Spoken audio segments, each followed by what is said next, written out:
Assalamualaikum warahmatullahi wabarakatuh. Ketemu lagi dengan saya di Religius dan Akademik. Setelah kita mengetahui tentang nama-nama dan istilah-istilah sesembahan yang disembah oleh orang-orang Arab jahiliyah, pada kesempatan kali ini kita akan membahas tentang praktek-praktek ibadah yang dilakukan oleh orang-orang Arab jahiliyah. Sebelum kita melangkah ke pembahasan itu, alangkah baiknya kita mengetahui apa saja rumah-rumah ibadah yang ada di Jazirah Arabia selain Ka'bah itu sendiri. Bismillahirrahmanirrahim.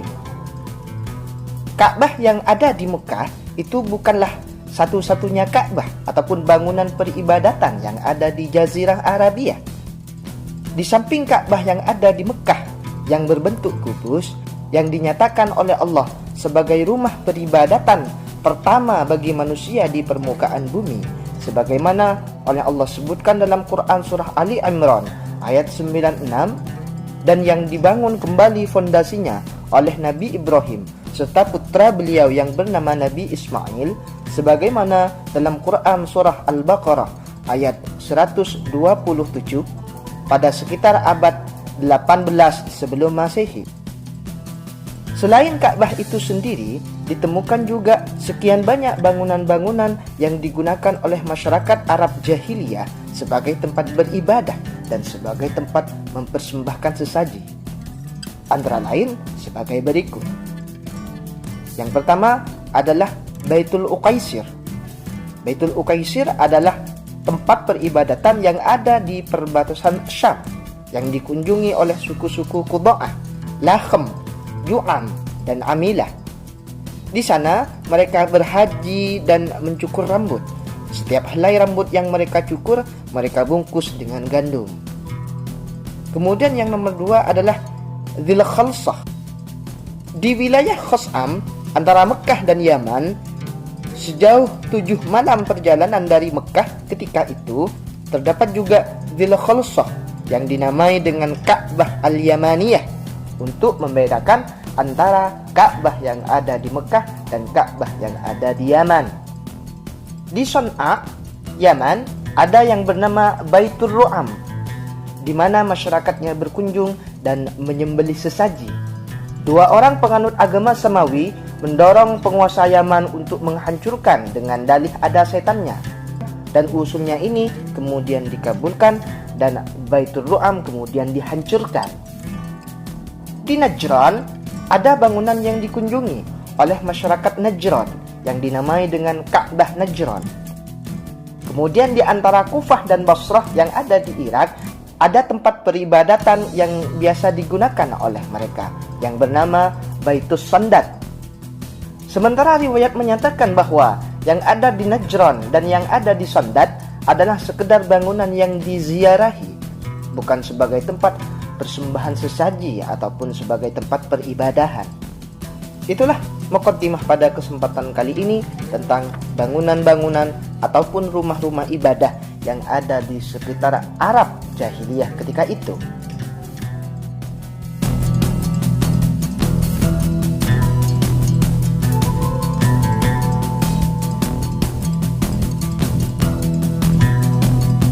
Praktek-praktek ibadah. Sebagian dari penganut agama dan kepercayaan yang ada di Jazirah Arabia juga melakukan berbagai aneka kegiatan yang mereka anggap sebagai pengamalan agama yang mereka namai sebagai ibadah. Ada sebagian dari praktek ibadah yang mereka praktikkan juga dipraktikkan oleh Nabi Muhammad dan para sahabat-sahabatnya setelah datangnya Islam. Tentu saja bentuk dan substansinya sangatlah berbeda. Misalnya mereka juga mengenal istilah taharah, mereka juga mengenal istilah salat, mereka juga mengenal istilah syiyam, haji, dan lain sebagainya. Semua itu mereka lakukan dalam rangka mendekatkan diri kepada Allah. Ada yang di antara mereka yang berpuasa dari terbitnya fajar sampai terbenamnya matahari. Bahkan ada riwayat lain yang menyatakan bahwa sebagian mereka berpuasa pada hari Ashura, yakni pada tanggal 10 bulan Muharram. Abdullah bin As-Samit, salah seorang sahabat Nabi, sebagaimana yang diriwayatkan oleh Muslim dalam Sahihnya, pernah berkata bahwa sahabat Nabi yang bernama Abu Dzar pernah menyampaikan kepada saya, 2 kali aku sholat sebelum Nabi Shallallahu Alaihi Wasallam diutus menjadi Nabi. Kemudian As-Samit bertanya, kemana engkau mengarah? Kemudian Abu Dzar menjawab, ke arah Tuhan mengarahkanku. Diriwayatkan juga bahwa Zaid bin Amr bin Nufail, salah seorang tokoh masyarakat Mekah ketika itu, pernah mengarahkan wajahnya ke Mekah sambil berucap, labbaika haqqan haqqan ta'abbudan wa riqqa. Zaid juga berucap, uttu bima 'adza bihi Ibrahim mustaqbilal ka'bati wa huwa qa'im. Yang artinya, kuperkenankan panggilanmu dengan benar dan benar sebagai ibadah dan penghambaan diri kepadamu. Aku berlindung dengan siapa yang Ibrahim berlindung kepadanya ketika beliau berdiri menghadap ke Ka'bah. Di dalam surah Al-Kafirun ayat kedua sampai ayat kelima memerintahkan kepada Nabi untuk menyampaikan kepada kaum musyrik setelah mereka mengajukan usul kompromi. Adapun surah Al-Kafirun ayat 2 sampai ayat 5 di samping menampik dengan tegas ajakan kaum musyrik yang diperintahkan kepada Nabi, antara lain juga menegaskan bahwa Nabi Muhammad sallallahu alaihi wasallam tidak menyembah Allah dengan cara penyembahan mereka, yakni kendati kegiatan yang Nabi Muhammad sallallahu alaihi wasallam lakukan sama namanya dengan kegiatan yang mereka lakukan, akan tetapi isi ataupun substansinya tetap berbeda. Hal ini sebagaimana yang telah Allah jelaskan dalam Quran surah Al-Anfal ayat 35 tentang salat-salat pada masa jahiliyah dan haji yang dilakukan oleh orang-orang jahiliyah. Perlu kita garis bawahi di sini bahwa adanya persamaan yang ditemukan pada ajaran Islam dengan agama kepercayaan masyarakat jahiliyah sama sekali tidak dapat dijadikan dalih sebagaimana pandangan sementara orang bahwa Islam merupakan kelanjutan dan pengembangan dari ajaran masyarakat Mekah, yakni jahiliyah. Memang ada semacam kemiripan dalam hal ajakan untuk menyembah Tuhan Yang Maha Esa, penghormatan pada Ka'bah dan bulan-bulan haram, serta beberapa bentuk dan tata cara ibadahnya.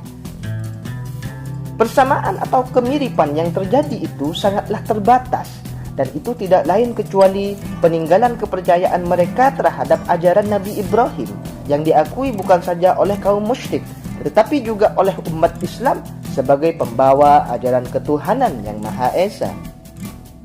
Di sisi lain, penolakan yang demikian gigih dari tokoh-tokoh kaum Quraisy Mekah terhadap ajaran Islam merupakan salah satu bukti yang sangat kuat dalam menampik pandangan tersebut.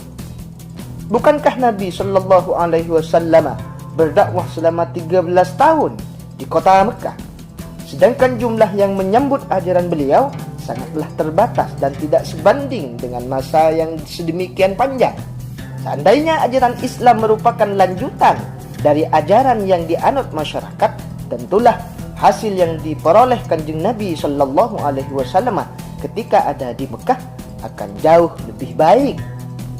Maka kesimpulannya, ajaran Islam bukanlah kelanjutan dari tradisi-tradisi keagamaan pada masa jahiliyah.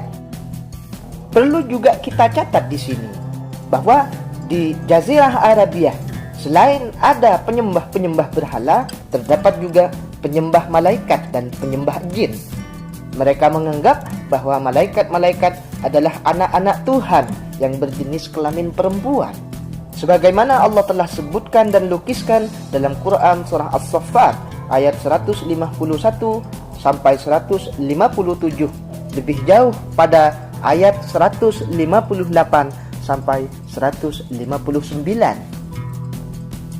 Selain sebagai penyembah berhala dan sebagai penyembah malaikat dan para jin, ada juga kelompok kecil dari masyarakat jahiliyah yang sama sekali tidak mempercayai wujudnya Tuhan dan hari kebangkitan, sebagaimana Allah sebutkan dalam Quran surah Al-Jasiyat ayat 24, yang kemudian oleh para pakar, orang-orang ataupun kelompok-kelompok yang tidak mempercayai terhadap wujudnya Tuhan dan hari kebangkitan, mereka sebut dengan ad-dahriyun.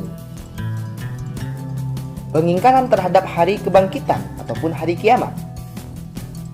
Selain mempersekutukan Allah, masyarakat Arab jahiliyah juga mengingkari terhadap kebangkitan manusia setelah kematiannya, dengan dalih Allah tidak mengetahui lagi bagian-bagian terkecil dari jasmani manusia yang telah mati ataupun telah menjadi tulang belulang yang telah lapuk dan bercampur dengan tanah. Kalaupun Tuhan mengetahui, Dia tidak kuasa untuk menghimpun dan menghidupkannya. Berkali-kali Al-Quran meluruskan kepercayaan mereka, sebagaimana yang Allah jelaskan dalam Quran surah Yasin ayat 78 yang merekam mereka sambil menggambarkan keanehan keberatan mereka. Sang kafir memberi dalih yang aneh dan melupakan asal kejadiannya. Dia berkata, siapakah yang menghidupkan tulang belulang yang telah lapuk?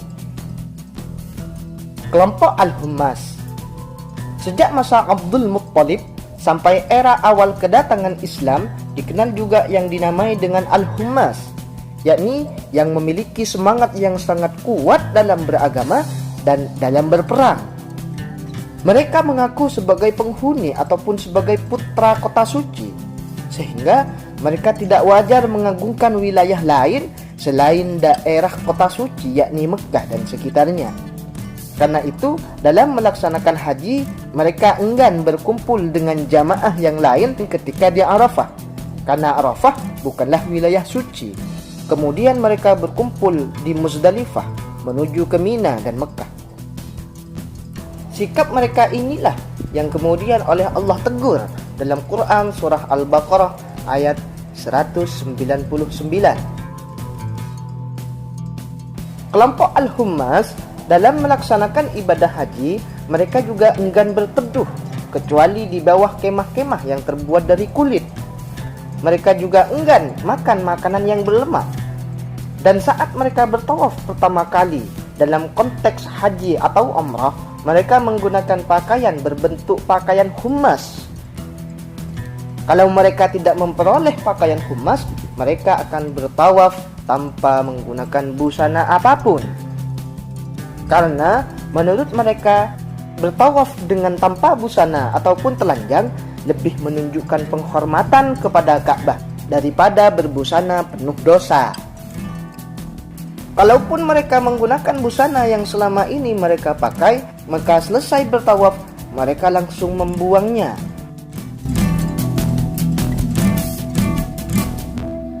Dan ketika mereka bertawaf, mereka tidak boleh menyentuh perempuannya, karena mereka beranggapan bahwa perempuan adalah dosa besar ketika melakukan ibadah tawaf. Meskipun sebagian dari badan yang menimbulkan rasa malu telah mereka tutupi. Hal inilah yang kemudian Allah tegur dalam Quran surah Al-A'raf ayat 31. Untuk kelompok Al-Hummas, setelah melaksanakan ibadah haji, kemudian mereka kembali ke rumahnya masing-masing. Akan tetapi ada keanehan di sini. Ketika mereka masuk ke dalam rumah, tidak melalui pintu depan, akan tetapi masuk dari pintu belakang. Bahkan ada sebagian dari kelompok Al-Hummas yang memasuki rumahnya dari belakang sampai naik ke atas atap dan melubanginya.